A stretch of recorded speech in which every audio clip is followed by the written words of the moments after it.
¿Qué tal? ¿Cómo están? Bueno, hoy nos metemos con una región desde el punto de vista cultural e histórico importantísima, especialmente en la Edad Media y el Renacimiento, que es la Toscana.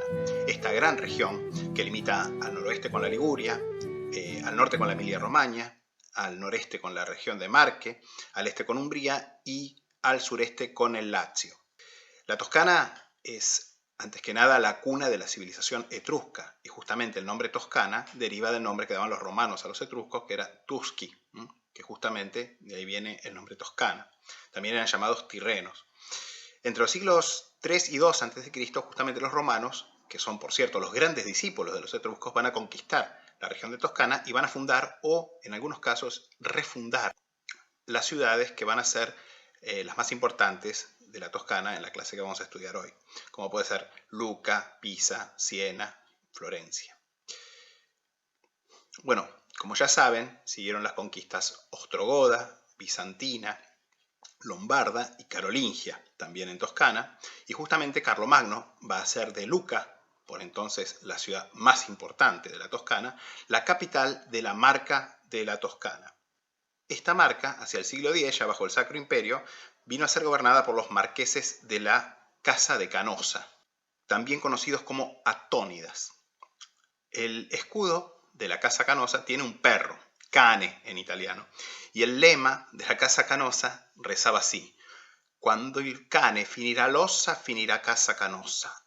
È un osso duro, ha tolto a rodere». Sin embargo, con todo, la Casa de Canosa, al menos la casa de los marqueses de Canosa, terminó al morir su última exponente, la célebre marquesa Matilde, conocida como la Grande Contesa, que era marquesa de Toscana y vicaria imperial.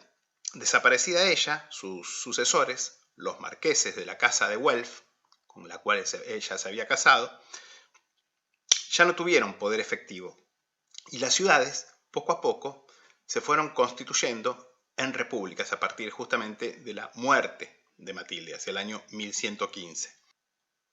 Es decir, en comunas, en ciudades libres, podríamos decir, controladas por la burguesía local. En esta clase vamos a ver una por una las principales ciudades y secas de la Toscana, pero no en el orden alfabético, ni tampoco por su orden de importancia definitivo, sino que vamos a ir viéndolas por su orden de trascendencia histórica, es decir, cuanto más temprano fue a su apogeo, antes las vamos a ver, comenzando obviamente por Lucca, que fue la capital del marquesado y que va a ser la primera ciudad importante de la Toscana.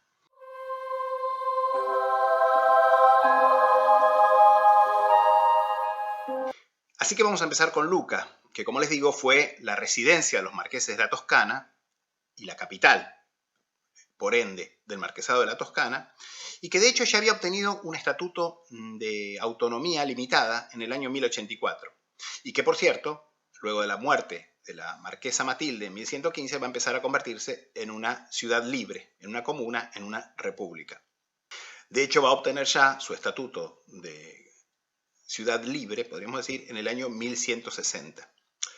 Lucca va a progresar primero como una plaza financiera muy importante, y de hecho en esto contribuye el hecho de que tenía la principal y por mucho tiempo casi la única seca de la Toscana, gracias en buena medida a una importante y activa comunidad judía, dedicada sobre todo al servicio de préstamo de dinero, y más tarde como una ciudad industrial de gran magnitud, porque en Lucca se manufacturaba el mejor terciopelo de Europa.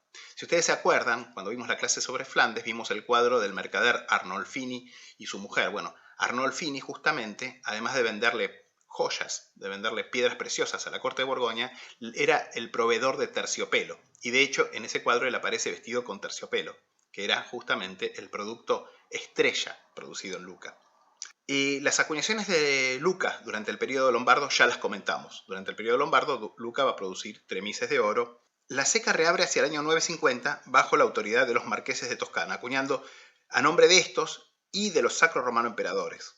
Se trata de denari piani, con un peso inicial de unos 1,1 a 1,2 gramos, y sin duda son con mucho una de las monedas medievales tempranas italianas e incluso europeas más comunes, sobre todo los que vienen a nombre del emperador Enrique, que podemos entender como acuñados bajo Enrique III a Enrique V, es decir, entre los años 1039 y 1125.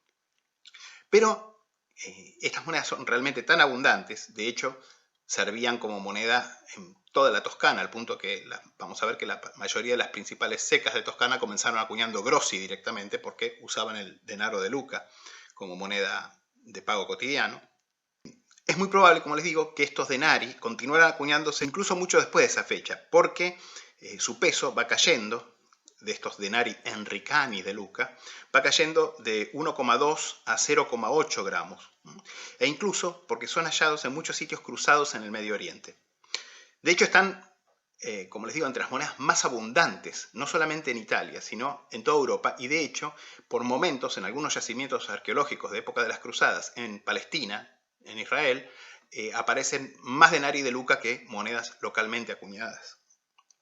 Justamente, hablando de Palestina, digamos que en Lucca se veneraba, desde muy antiguo, una imagen conocida como il volto santo, el rostro santo, que era un crucifijo, una imagen de Jesús grabada en madera, que según la tradición, según contaba la leyenda, había llegado justamente desde Palestina, milagrosamente, en una barca no tripulada, según algunas referencias en el año 742, según otras fuentes en el año 782.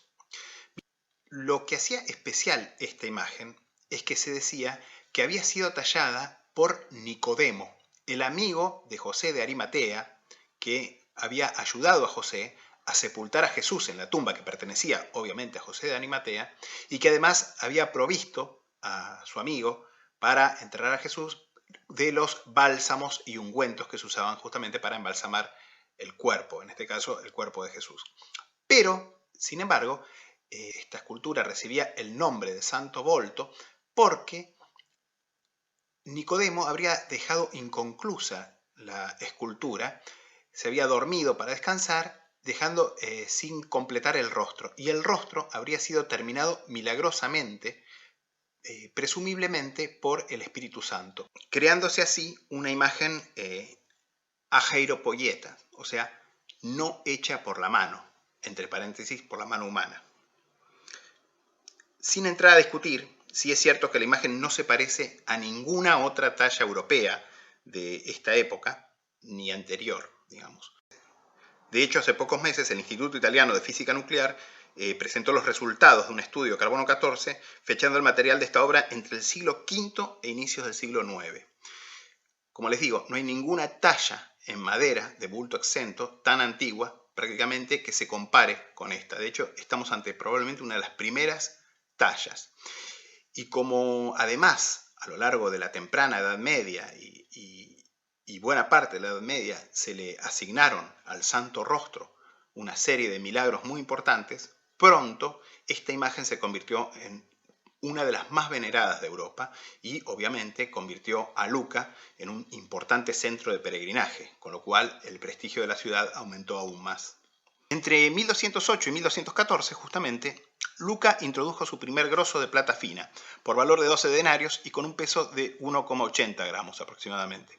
Estas monedas llevan la cabeza del Santo Bulto en anverso, con la leyenda Esse Vult de Lucca, es decir, Sanctus Vultus de Lucca, y en el reverso el monograma del emperador Otón, similar al que veíamos en los denari acuñados a su nombre, en torno. En 1256, Lucca además introdujo un grosso d'oro, de peso similar al florín florentino, con el salto volto pero a la izquierda. Sin embargo, esta moneda no debió tener mucho éxito, ya que es realmente muy rara. De hecho, es uno de las monedas de oro tempranas medievales más raras. Por esta época, además, el grosso de plata fue modificado y aumentado en valor. Siguieron nuevas versiones, por valor de 2 soldi, hacia 1270, mientras que, en Vellón Bajo, se acuña el denaro imperiale bajo diversos sobrenombres. Los siglos XIII y XIV vieron un incremento de la violencia entre güelfos y gibelinos, especialmente en Toscana. Y Lucca, por cierto, no fue la excepción.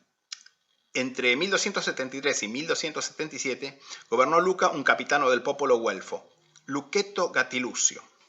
En 1314, Ugo Chione de la Facciuola se hizo con el poder en Pisa y conquistó Lucca. Pero en 1316, la ciudad proclamó a uno de sus seguidores, el condottiero luqués Castruccio Castracani degli Antelminelli, como señor. Bajo su liderazgo, Lucca alcanzó el apogeo, conquistando Pisa, Carrara, Pistoia y otras plazas. Su muerte en 1328, sin embargo, abre un periodo de caos, durante el cual Lucca pasó al poder de Milán, de Pisa y también de una serie de distintos condottieros, cambiando de manos a menudo mediante compraventa. La ciudad recobró su soberanía en el año 1370, introduciendo un grosso de 3 soldi a nombre de Otón, como los primeros grossi. Desde 1388, en cambio, acuña nombre póstumo del emperador Carlos IV de Luxemburgo, incluyendo en esta serie fiorini de oro, grossi de 8 y 5 soldi y grossetti de 3 soldi. Las acuñaciones a lo largo del siglo XVI, que son las últimas que nos interesan acá, incluyen en oro el ducato y luego el scudo de estándar francés. En plata el bolognino por valor de 2 soldi y diversos tipos de grossi de plata nominados en 3, 6, 12 y, conforme pasan las décadas, más bolognini. En Vellón se acuñan especies como el cuatrino y el popolino. En 1799, la república oligárquica fue abolida por revolucionarios con apoyo francés. Y en 1805, Napoleón creó, con Lucca y otros territorios, el Principado de Lucca y Piombino.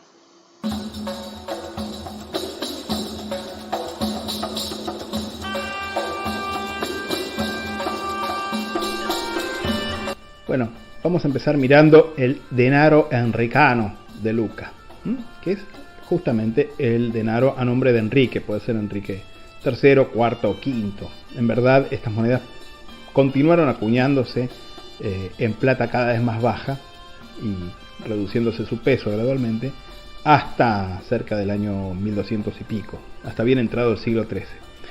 Bueno, como ven, tiene el monograma de Enrique, concretamente una H más que nada, con la palabra imperator en torno.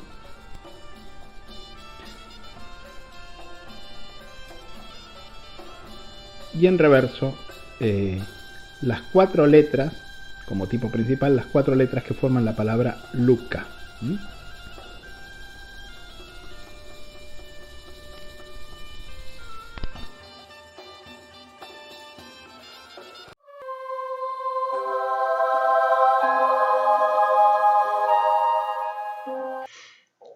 La ciudad de Pisa es un poco una excepción, porque Pisa se constituyó como república mucho antes que las demás ciudades de la Toscana. De hecho, Pisa va a ser la primera república marinera del norte del Tirreno, mucho antes que Génova, porque se constituyó como república y empezó con sus actividades navales hacia el año 930. Y de hecho, los pisanos, durante muchos siglos, van a alternar sus actividades comerciales con actividades de piratería, que para ellos tenía el carácter de una guerra santa porque se dedicaban a atacar la navegación musulmana. Sin embargo, hacia el año 1000, los pisanos ya estaban en una posición de pasar a una ofensiva mucho más activa contra los musulmanes. En el año 1005, de hecho, la Armada de Pisa va a atacar y saquear Reggio de Calabria. En 1017, las flotas de la República van a derrotar al rey sarraceno Mugahid, destruyendo sus bases en Córcega, lo que le dio a los pisanos la supremacía en el Tirreno. En 1035 conquistaron Cartago y en 1052 completaron la conquista de Córcega. Siguió el saqueo de Palermo, por entonces también en manos de los árabes. En esta época, entre los siglos XI y XII, la República alcanza su apogeo, y el mejor testimonio de ese apogeo es obviamente su complejo arquitectónico románico, que es el más importante de Europa y que incluye, por supuesto, además de la catedral, o Duomo de Pisa, el baptisterio y, sobre todo, el campanario, que es la célebre torre inclinada de Pisa, que es un poco el emblema de la ciudad. Sin embargo, a pesar de este brillante apogeo, pronto Pisa va a tener que enfrentarse con el creciente poder de una nueva competidora, que es obviamente la República Marinera de Génova. Aunque ambas se unieron en un esfuerzo común para prestar apoyo naval a las cruzadas, la fuerte postura ghibellina de Pisa, es decir, pro-imperial, pronto la enfrentó de nuevo a lo largo del siglo XIII con Génova, Florencia y con otras ciudades toscanas. Si bien existen rarísimos tremices de oro lombardos acuñados en Pisa, que creo que los comentamos en la clase correspondiente, y también Carlomagno acuñó rarísimos denari en esta ceca, las acuñaciones en la época que nos interesa comienzan a partir de que el privilegio de acuñación es otorgado por el emperador Conrado II. Pero más bien, más tarde, cuando este derecho, en 1155, fue confirmado por Federico II Barbarroja. Entre 1194 y 1216, Pisa va a introducir un grosso primitivo de plata fina de 1,5 gramos por valor de 10 denari, que tiene, por cierto, buenas chances de ser anterior al veneciano. Es una moneda muy ghibellina, con la F de Federico y la palabra imperator en torno. En 1216 se creó un grosso de nuevo estilo, ahora por valor de 12 denarios, muy hermoso, introduciendo el reverso de la Virgen con el Niño, que va a ser el recurrente en las monedas de la República. En 1230, la República reemplazó su gobierno de 2 cónsules por un capitano del popolo militar. Bajo su mando, Pisa va a conducir exitosamente durante medio siglo la guerra contra el papado, contra Génova y sus aliados. Todo esto, obviamente, hasta el desastre naval de 1284 en Meloria, que comentamos la clase anterior, y que va a marcar el declive de Pisa y el ascenso de Génova como principal potencia en el Tirreno. En 1270 se va a introducir un grossus maioris, en latín, o grossone en italiano, por valor de 2 soldi, con un peso de 3,3 gramos y con el águila imperial en anverso, con la inscripción F Imperator en torno y una virgen rediseñada en el reverso. En 1296 el peso de esta moneda se redujo a unos 1,9 gramos. Las diversas emisiones anuales de esta moneda hasta 1312 se marcan con símbolos en el campo izquierdo del reverso. En 1406 Pisa fue conquistada por Florencia. De esta manera cesan sus emisiones. Si bien, con la invasión de Carlos VIII de Francia, Pisa recobró su libertad, acuñando inicialmente para Carlos y luego, como república restaurada, el escudo de oro, el testone, el bianco y especies de vellón. Pero en 1509 Pisa fue reconquistada por los florentinos. La ceca va a continuar acuñando para los duques Medici hasta el año 1738. Fibonacci, el padre de las matemáticas europeas y autor del Manuale della Mercatura, lectura obligada para todo numismático, y nació en Pisa hacia el año 1170. Y lo mismo Galileo Galilei, inventor del telescopio y padre de la astronomía, que también va a nacer en Pisa en 1564.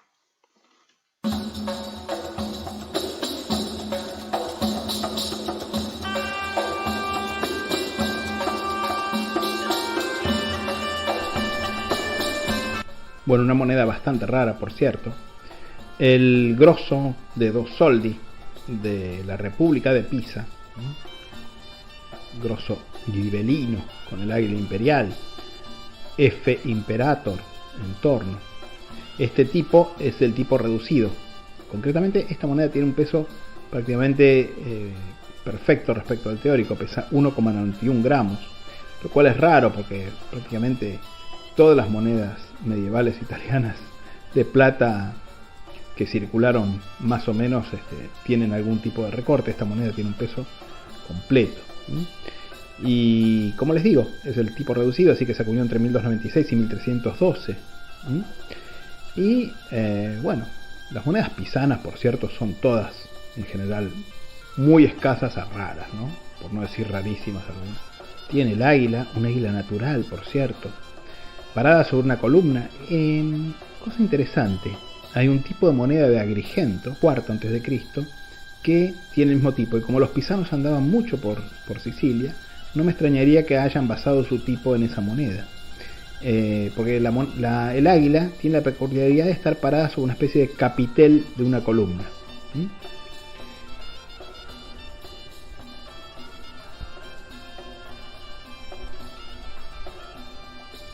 Y en el reverso, obviamente, tiene la Virgen. Bueno, yo ya les expliqué que las distintas emisiones de esta moneda, de esta variedad, están marcadas, bueno, dice Pise, a través del campo. La Virgen con el niño, una hermosa representación románica de la Virgen. Y como les decía, las distintas emisiones de esta moneda están marcadas con un símbolo en el campo superior izquierdo del reverso. En este caso tiene una hojita de trébol. Probablemente estos símbolos son anuales y marcan distintas emisiones anuales a lo largo del periodo en que se acuñó esta moneda.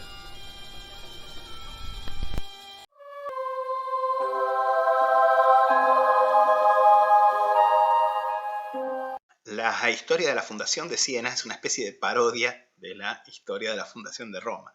Según la leyenda, según la tradición, Siena fue fundada por dos hijos de Remo, Senio y Aschio, que obviamente, como en el caso de Roma, Senio da el nombre a Siena, ¿no?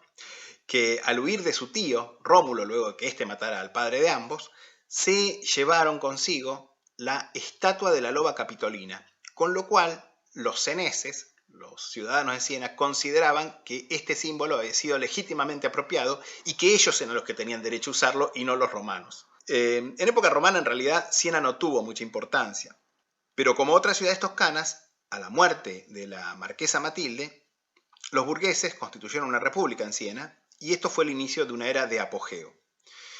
De hecho, Siena, a lo largo de la Alta Edad Media, llegó a ser una de las mayores ciudades de Italia, la segunda después de Florencia en la Toscana, y sabemos que hacia el año 1348, cuando irrumpe la peste negra, la ciudad tenía cerca de 50.000 habitantes, realmente estaba en el top 10 de Europa. Lamentablemente, la peste va a hacer estragos en una ciudad como Siena.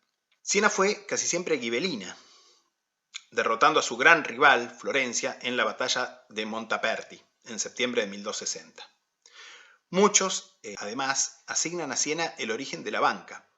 Y de hecho, Siena fue una plaza bancaria muy importante, mucho antes que Florencia. También, como más tarde en Florencia, mucha de la actividad de préstamo y cambio estaba ligado al negocio de la lana. La concesión de Seca fue otorgada a Siena en el año 1176 por el emperador Federico I Barbarroja. Y esta viene seguida de la introducción de un denaro senese. Hasta entonces, como en el resto de la Toscana, la moneda era el denaro lucchese, es decir, el denaro acuñado en Luca, que en la época, o sea, en 1176 más o menos, tenía un peso de 0,8 gramos de plata, algo por debajo de las 500 milésimas. Y que de hecho, hacia 1195, había caído incluso a la mitad de ese contenido fino. Los denari senesi se caracterizan por la S, la inicial de la ciudad en anverso, con el nombre arcaico Senavetus en torno, y la cruz en reverso con la leyenda Alfa et Omega en torno. Los primeros tienen la S retrógrada, pero hacia 1210 Siena introdujo un grosso primitivo en plata fina, que podemos calcular en 958 milésimas, por valor de 12 denari. Esto ya tiene la S al derecho, y hacia 1250 los denari también fueron readaptados al mismo tipo. Existen sucesivas variantes de grossi, que va a mantener más o menos su peso y fino, e incluso va a ser elevado en abril de 1257 a fin de ajustarlo al estándar de los grossi de otras secas toscanas, sobre todo Florencia. En agosto de 1279, además, se va a crear un nuevo grosso de 2,30 gramos de plata, 972 milésimas, por valor de 2 soldi, o sea, 2 sueldos. Pero en 1282, esta moneda fue derogada, volviéndose al grosso normal, que ahora va a ser tarifado en 18 denari, o 1 sueldo y medio. En 1316 se agregó un grosseto de 6 denari, con un peso de 1,2 gramos, de plata de 2/3, es decir, 666 milésimos. Y por la del Libera del 13 de marzo de 1350 se crea un grosso de 5 soldi, con 2,93 gramos de plata 958 milésimas. Esta moneda rompe por primera vez con el estilo clásico senese, porque adopta una S ornada, si bien mantiene la tipología tradicional. En enero de 1351 se agrega el cuatrino de Bellón, en plata de 166 milésimas. Ya para entonces, el denaro o piccolo es una diminuta moneda de vellón bajo de medio gramo y apenas poco más del 8% de plata. El 21 de abril de 1376, Siena introdujo finalmente su primera moneda de oro, el senese d'oro, a 95 piezas por libra, 3,54 gramos, en oro puro, o sea, 24 quilates teóricos. Por entonces la ciudad sufre una gran inestabilidad política y en 1389 viene a reconocer a Gian Galeazzo Visconti, duque de Milán, como su señor. Este cambio político se marca introduciendo la Villa Viscontea en todas sus monedas como símbolo inicial. En 1404 los seneses invitan al delegado del duque de Milán a retirarse e inauguran la Segunda República. El grosso es ahora aumentado ligeramente en su valor, a 5 soldi 6 denari. En 1423 se reintroduce la moneda de oro, ahora bajo la forma del fiorino, algo más liviano, 96 piezas por libra o unos 3,5 gramos. Y en 1450 se acuña por primera vez el bolognino, por su valor usual en la Toscana, que era de 2 soldi. También se introduce por esta época un grosso de 10 quattrini. En noviembre de 1470 se agrega un grosso de 8 soldi, con 2,78 gramos de plata, 958 milésimas, y su mitad, el grosseto de 4 soldi. Por esta época, la moneda de menor valor de la serie en Siena es el cuatrino, de poco más de 1 gramo, pero va cayendo en fino. 10,4% en 1503, 9,3% en 1507, 8,33% en 1526. En 1505 se crea un grosso de 7 soldi, en reemplazo del grosso de 8 soldi. Pero el grosso de 4 soldi o grosseto va a seguir acuñándose. Y por ley del 8 de junio de 1510 se introduce por primera vez para esta moneda, el grosso de 7 soldi, el tipo de la loba, que pasa a ser el dominante en la moneda senese en adelante. En 1526, Carlos V, habida cuenta de la caótica situación, va a aprovechar para colocar una guarnición española en Siena. Pero en 1552 los seneses la expulsan, aliándose con Francia. Con esto se restaura la República Senese y en 1536 Siena adopta, como tantas otras secas de Italia, el scudo d'oro del Sole de estándar francés y su mitad. Para esta época se acuñan además el Giulio, o grosso de 40 quattrini, y el medio Giulio, o grosso de 20 quattrini, además del grosseto de 4 soldi. En 1555, Siena cae luego de un asedio de 18 meses ante los españoles. Poco después, Felipe II le cede al duque Medici de Florencia la ciudad de Siena. Sin embargo, una república senese en exilio sobrevive en Montalcino, a unos 42 kilómetros, produciendo acuñaciones a nombre de la República Senese entre 1555 y 1559.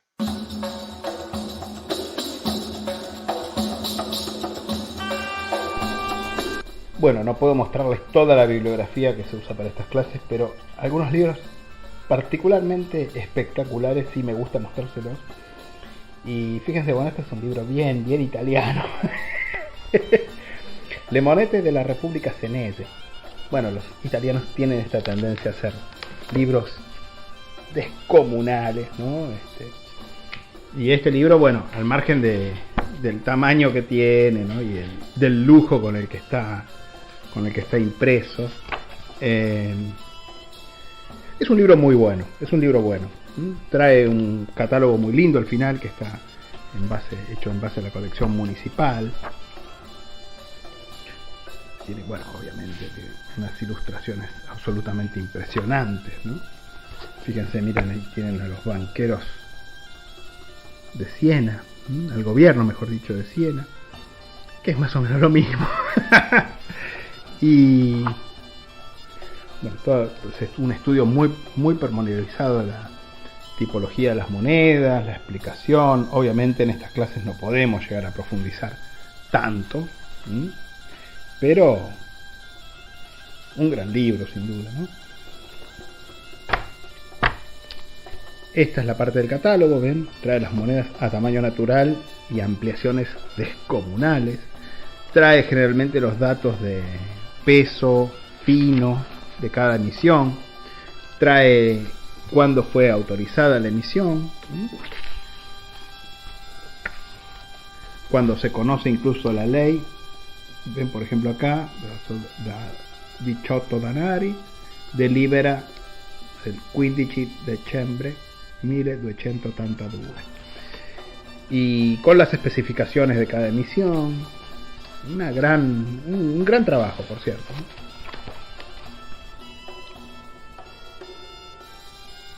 Pasando a las acuñaciones de la Seca de Siena, acá tienen el denaro primitivo, el denaro senese o denaro primitivo senese, acuñado a partir del año 1176 en esta seca. Y fíjense, los primeros se caracterizan por la S retrógrada, es decir, la S invertida. Los posteriores tienen la S al derecho. Bueno, concretamente esta moneda pesa 0,68 gramos y está acuñada entre fines del siglo XII y principios del siglo XIII. Probablemente la primera mitad del siglo XIII.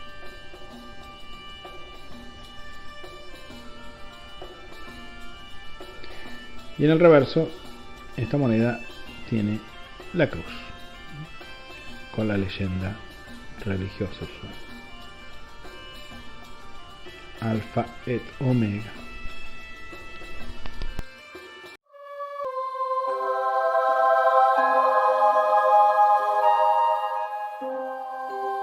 Bueno, llegamos a Florencia, por cierto, la ciudad más famosa, más célebre de la Toscana y probablemente de toda Italia, ¿no?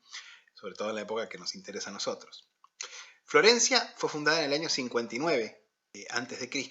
por Julio César, con el fin de establecer a los veteranos retirados de sus legiones. Su nombre original era Fluentia.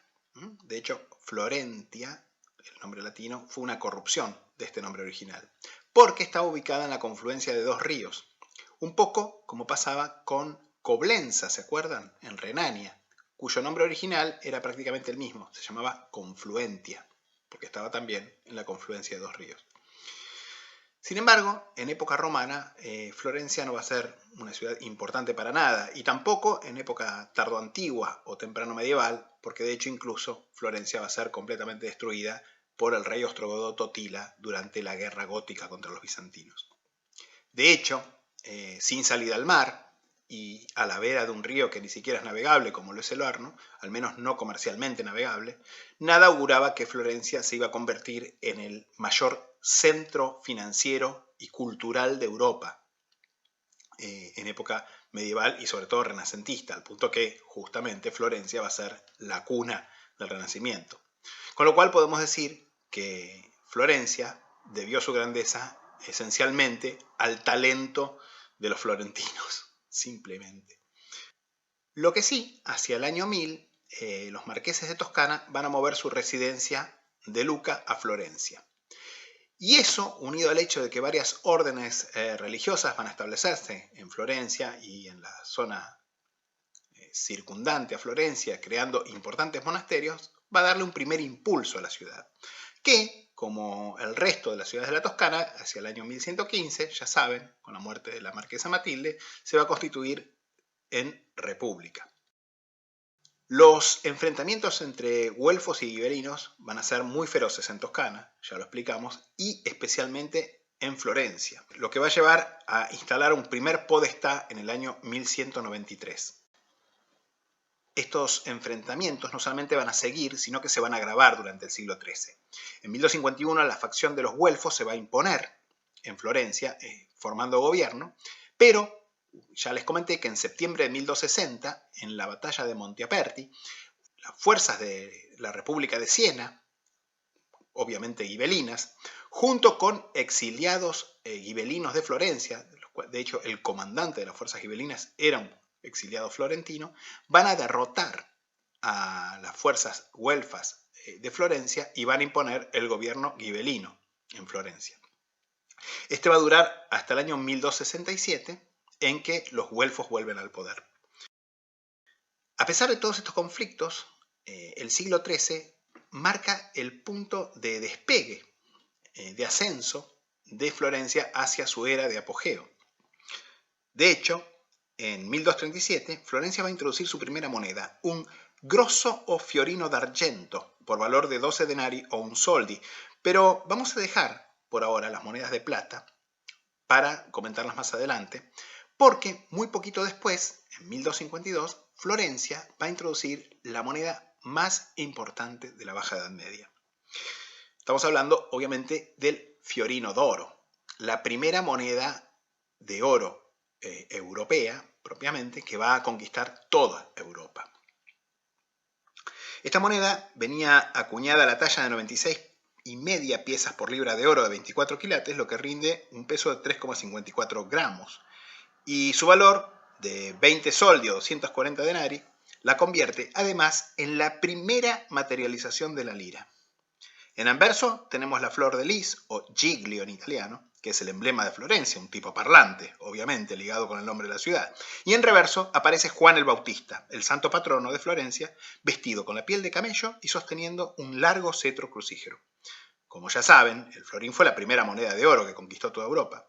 Admirada e imitada a lo largo de todo el continente, desde España hasta Polonia, su introducción vino de la mano del ascenso de Florencia al puesto de la mayor plaza financiera de Europa. El florín florentino se acuñó con el mismo peso, fino y tipología por casi 3 siglos, hasta 1533. Obviamente, en este largo periodo, no solamente su valor fue aumentando en moneda de cuenta, inicialmente, como les dije, 1 libra, pasando a valer finalmente 7 libras y 10 soldi en 1533, cuando dejó de acuñarse, sino que además hubo cambios de estilo. El cospel se va haciendo más amplio, por lo que hasta 1422 tenemos lo que se denomina el fiorino stretto, florín estrecho. Y desde 1423 tenemos el fiorino largo, o florín ancho, cuyo arte se moderniza en el año 1460, pasando a acuñarse el llamado largo de segundo tipo, o florín ancho de segundo tipo. En adición, cada moneda lleva el símbolo del signore di zecca, es decir, del maestro de monedero responsable de la acuñación, que era semestral. Nuevamente es Giovanni Villani, nombrado oficial de Zecca en 1316, quien nos trae la información correspondiente, ya que este personaje, como funcionario, como les digo, de la Zecca, inició un registro de control llamado el fiorinaio, que incluye un ejemplar de cada florín y al lado el emblema, el nombre del monedero, el año y el semestre que estuvo en funciones. Por lo que, a partir de esa fecha, 1316, la mayor parte de las variantes pueden atribuirse a año y semestre precisos. El control del peso y fino era muy riguroso y desde 1324 fue asignado a representantes de los 5 principales gremios profesionales que ejercían en la ciudad. Volviendo a la moneda de plata, el grosso inicial, introducido en 1237, por valor de un soldo, con un peso de 1,76 gramos en plata de 937 milésimas, más tarde reducida a 865 milésimas, tiene también la lis en anverso y a Juan el Bautista en reverso, pero en busto de medio cuerpo. En 1260, este grosso fue sustituido por un grosso llamado ghibellino, de 20 denari, con un peso de 2,75 gramos, en plata 885 milésimas. Paralelamente, se acuña, desde 1260, el denaro o piccolo de vellón, con 0,7 gramos y cuya calidad metálica va a ir cayendo de las 312 milésimas de plata iniciales en 1260 a unas 83,33 hacia 1492, cuando la denominación desaparece. El grosso ghibellino, obviamente, va a dejar de acuñarse con la caída del partido ghibellino. En octubre de 1296, el gobierno güelfo introduce un grosso de 2 soldi, 1,98 gramos de plata 969 milésimas, llamado popolino. Y en 1306 se va a adoptar para esta moneda el fino de 958 milésimas, que pasa a ser conocido como argento popolino y que se va a adaptar como el estándar de plata fina en toda Toscana y sus áreas de influencia. En 1318, el popolino es sustituido por un grosso güelfo de 2,48 gramos, por un valor inicial de 2 soldi y 6 denari. Si bien conforme devalúa el denaro de cuenta, representado por el piccolo, su valor va a ir subiendo hasta los 4 soldi en 1346. Al año siguiente se lo sustituye por un grosso similar, pero más pesado, 2,90 gramos, por valor de 5 soldi, retarifado en 1390 a 5 soldi 6 denari. Desde 1368 se acuña de nuevo el popolino de 2 soldi, reajustando obviamente su peso a tan solo 1,12 gramos. Y desde 1332 se agrega el cuatrino, o pieza de 4 denari, un tercio de soldo, en vellón. Inicialmente 1,3 gramos de plata 332 milésimas y que, con las sucesivas e inevitables devaluaciones, va a caer a tan solo 0,6 gramos de plata 83,3 milésimas o 8,33% en 1508. Justamente, y ya que entramos en el siglo XV, digamos que el siglo XV va a presenciar el ascenso de los Medici, una familia que a partir de sus humildes orígenes se van a constituir en los banqueros más ricos y activos de Europa. De hecho, el ascenso de los Medici representa el ascenso del dinero en la Baja Edad Media por excelencia. Es el ejemplo más acabado del ascenso del dinero. A tal punto que los Medici, como ya sabemos, porque lo vimos en las clases que dedicamos a Francia, van a terminar casándose dos herederas de los Medici con reyes de Francia, que representan la nobleza más rancia de Europa. Los Medici debieron desde luego mucho de su prestigio a su patronazgo de las artes, que en buena medida generó el Renacimiento. Desde su apoyo al arquitecto autodidacta Filippo Brunelleschi, que en 1471 terminó la Catedral de Florencia, la Santa María del Fiore, inconclusa desde 1296, colocando la mayor cúpula construida en Europa hasta entonces. Pasando también por artistas como Verrocchio, Botticelli, Leonardo y Miguel Ángel. Pero también intelectuales como Machiavelli y Marsilio Ficino. El prestigio, el poder y la riqueza acumulado por los Medici permitió a esa familia, a partir de Cosimo, y llegando sobre todo a su apogeo bajo su nieto, Lorenzo, apodado Il Magnifico, el Magnífico, ejercer una signoria nascosta en la República Florentina durante 60 años, de 1434 a 1494. Sin embargo, 2 años después de la muerte de Lorenzo el Magnífico, en 1494, Girolamo Savonarola, un fraile dominico fundamentalista, originario de Ferrara, se hizo con el poder en Florencia, la ciudad de la disipación, la ciudad del arte, e instauró una especie de república fundamentalista religiosa, desde donde condenó al Papa como hereje y obviamente expulsó a los Medici. Savonarola organizó hogueras de las vanidades, donde se quemaron objetos de lujo y obras artísticas que él consideraba pecaminosas. El propio Sandro Botticelli, uno de los artistas cumbres del Renacimiento, se dejó conmover y arrastrar por la ola de religiosidad y arrojó personalmente varios de sus cuadros a estas hogueras. Pero como buenos financieros, los Medici no habían colocado todos sus huevos en una misma canasta. De hecho, habían hecho seguir la carrera religiosa a algunos miembros de la familia. 2 de ellos, de hecho, llegaron poco después al papado. Vamos a verlos con más detalle en la próxima clase. Y si bien después de la caída y ejecución pública de Savonarola en 1498, Pier Sorderini logró mantener la República por unos años con el cargo de gonfaloniere a vita, en 1512, mediante la intervención del cardenal Giovanni de Medici, que pocos meses después se convertiría nada menos que en el Papa León X, los Medici retornaron a Florencia y restablecieron el control con apoyo de los españoles. Las especies que se van a introducir durante el periodo del señorío Medici son, siempre consideren plata fina 958 milésimas. En 1461, el grossone de 6 soldi y 8 denari, con 2,65 gramos, reducido a 2,31 gramos en 1483 y luego a 1,99 gramos en 1503, cuando se aumenta además su curso a 7 soldi. Ese año, 1503, se agregan 2 nuevas especies, el cotale, 7,84 gramos, por 1 lira 8 soldi, equivalente exactamente a un quinto del écu de oro francés, y el barile, 3,51 gramos, por 13 soldi 4 denari. Este valor parece extraño, pero equivale a 10 soldi de quattrini bianchi. El quattrino bianco, de mejor calidad que el devaluado quattrino ordinario, valía un quinto más, fue creado en 1490. Adicionalmente, en 1462 se introducen los primeros soldini de plata baja, 0,74 gramos de plata 500 milésimas. Si bien esta especie no tuvo éxito y se abandonó en 1484. Entre 1527 y 1530, en que Roma sufre la derrota y saqueo por parte de las fuerzas imperiales, la república fue brevemente restaurada, pero hechas las paces con el Papa, Carlos V, pone asedio a la ciudad de Florencia, durante el cual, por cierto, se acuñan las únicas monedas obsidionales florentinas.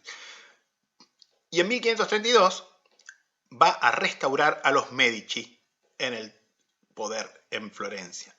Ahora con el título de duques de Florencia. E inicialmente en la persona de Alessandro de Medici, apodado Il Moro, que era hijo de Ludovico II, el último señor Medici de Florencia, y probablemente una sierva de origen africano. De ahí su color y su apodo. Para Alessandro se acuñan el Scudo d'oro del Sole de estándar francés, el testone o pieza de 3 Juli, de 3 julios, con un peso de 10 gramos y por valor de 2 liras, el Giulio, 3,35 gramos y valor de 13 soldi y 4 denari, y su medio. La mayoría de los cuños fueron labrados por el célebre orfebre, escultor y medallista Benvenuto Cellini, entre los cuales está el célebre testón con los santos San Cosimo y San Damiano en el reverso. Al morir Alessandro sin hijos en 1537, el ducado pasó a su pariente lejano, el condottiero Cosimo de Medici, quien en 1569 fue elevado por el Papa Pío V al rango de Gran Duque de Toscana.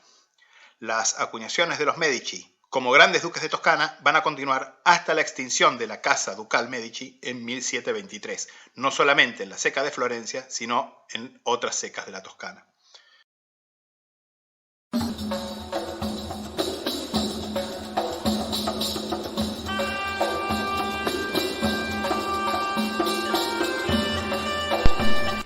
Ahí pueden ver algunas páginas internas del Fiorinaio, del registro de los florines.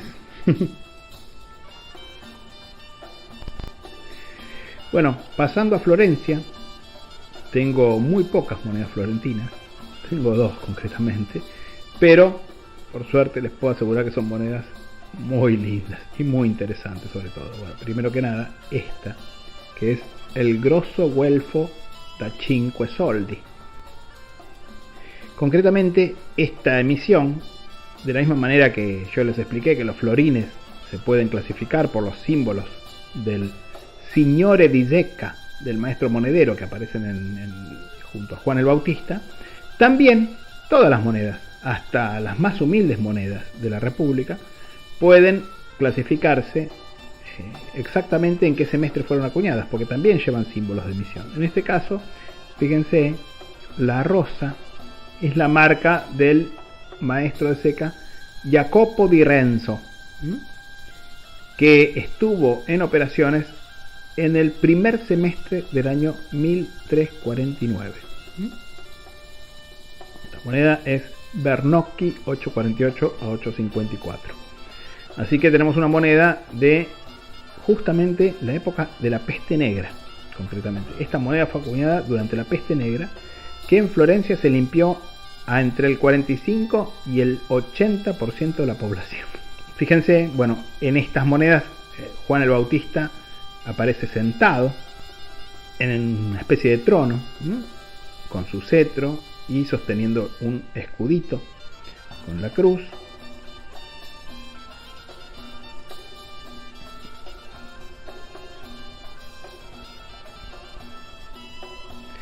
Y en el reverso aparece el giglio, o sea, la flor de lis, que es el símbolo de Florencia, con la leyenda religiosa en torno. Una flor de lis en esta época ya muy ornamentada. Una moneda justamente del año 1349, es decir, de mediados del siglo XIV.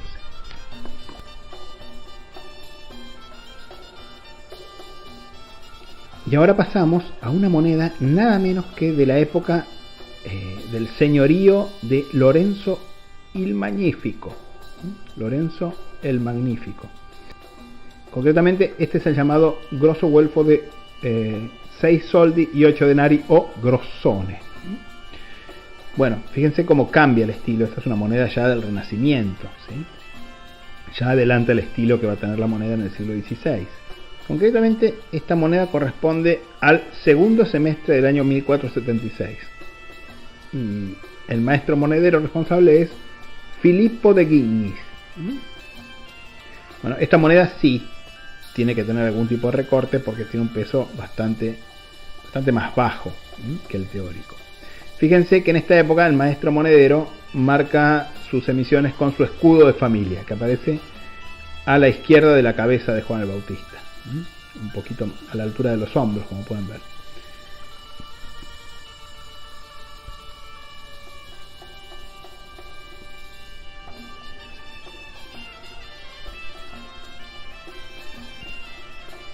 Además, posiblemente algún pequeño recorte. Esta moneda, bueno, está gastadita y además tiene bastantes restos de plata córnea del hallazgo, del tesoro, que son restos de plata que yo no me animaría a remover. Pero es una moneda que viene de una antigua colección argentina, probablemente formada hace muchas décadas, si no hace más de un siglo. Afortunadamente, cada tanto se ven monedas medievales y renacentistas italianas en Argentina, que fueron traídas seguramente por inmigrantes, ¿no? El grosso guelfo, en cambio, lo compré en Francia. Es una moneda de otra calidad.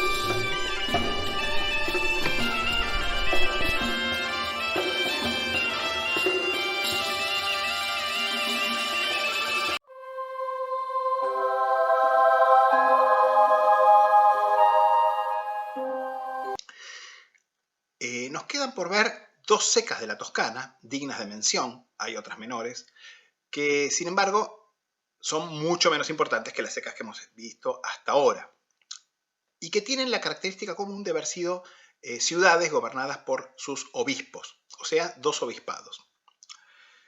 En contraste con las ciudades que hasta ahora estuvimos viendo, que básicamente en época antigua habían tenido muy poca importancia y cobraron su enorme preponderancia a partir de la Edad Media, Volterra fue una de las principales ciudades de la civilización etrusca.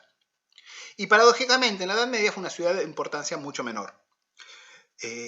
Volterra obtuvo su privilegio de batir moneda de Enrique VI en 1189, acuñando probablemente en esta época imitaciones del denaro lucchese, es decir, del denario de Luca, que son muy raras, pasando a acuñar a nombre de los obispos bajo probablemente Rainieri II de Ricci, 1291 a 1301, y sus sucesores inmediatos, bajo los cuales se producen imitaciones del grosso agontano, o sea, del grosso de Ancona, moneda que discutiremos la próxima clase y que fue imitada en muchas secas, y también con piccoli o denare de Bellón.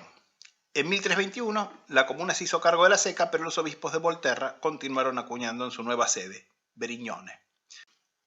Por su parte, la ciudad de Arezzo, patria de luminarias como Petrarca, el primer humanista y el primer numismático, por cierto, y Michelangelo Buonarroti, el gran artista, fue una seca un poco más importante. Obtuvo su privilegio de acuñación de Enrique III en 1052, pero sus acuñaciones aparecen recién hacia 1230 en un estándar y estilo similar al de Florencia, con grossi de 12 denari de plata fina y piccoli de Bellón, anónimos, seguidos de grossi agontani, como en Volterra, bajo el obispo Guido Tarlati di Pietramala, poco después de lo cual Arezzo es conquistada por Florencia.